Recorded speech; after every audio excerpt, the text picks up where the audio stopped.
In the day of Elijah, there was a widow, and she was faithful to God with the resources that she had.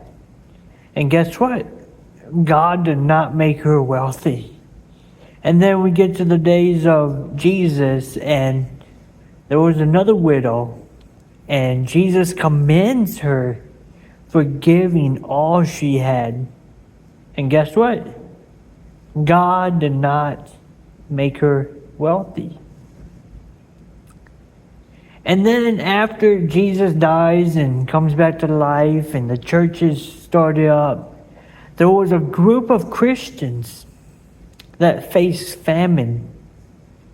And so all the churches gathered money. And this is the only time in the New Testament that the churches are gathering money. And the money was being gathered for the purpose of supporting Christians that were in the famine area of the world.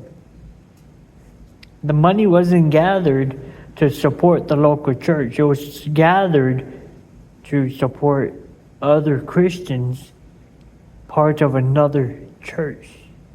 And not only gathered from one church, but all of the churches were unified and they worked together.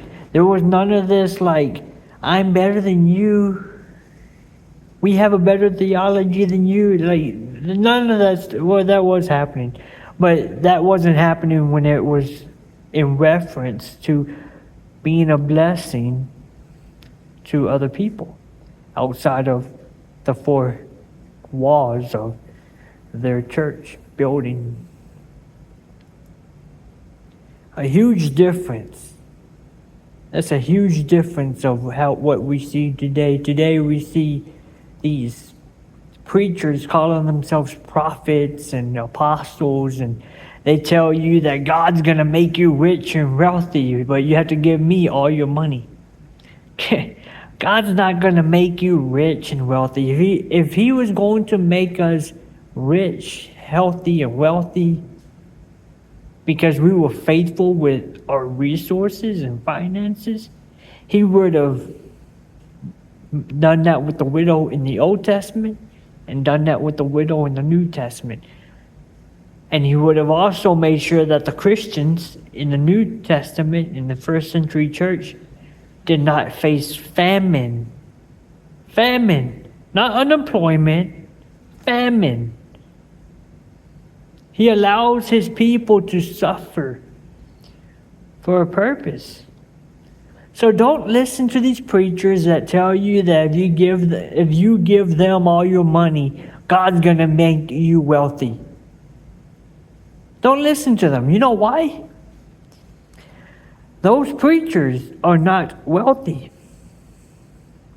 And by their own teaching, they condemn themselves. Because if they themselves are not wealthy enough to support their own ministry, what does that say about them? It says that they were not faithful with their own income based on their own teaching. Their own teaching condemns them. I'm not against supporting a local church. I'm in the process of planting a local church, but I'm going to be the first one to tell you,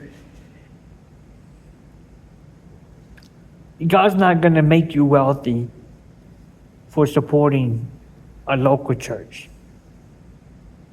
He did not make the widow wealthy in the New Testament or the Old Testament, and he allows his people to suffer in the first century church. And up to 300 AD or AC, Christians were being persecuted and put to death. And I guarantee you that many of them are very faithful and godly Christians. Some of the most God-fearing Christians to ever exist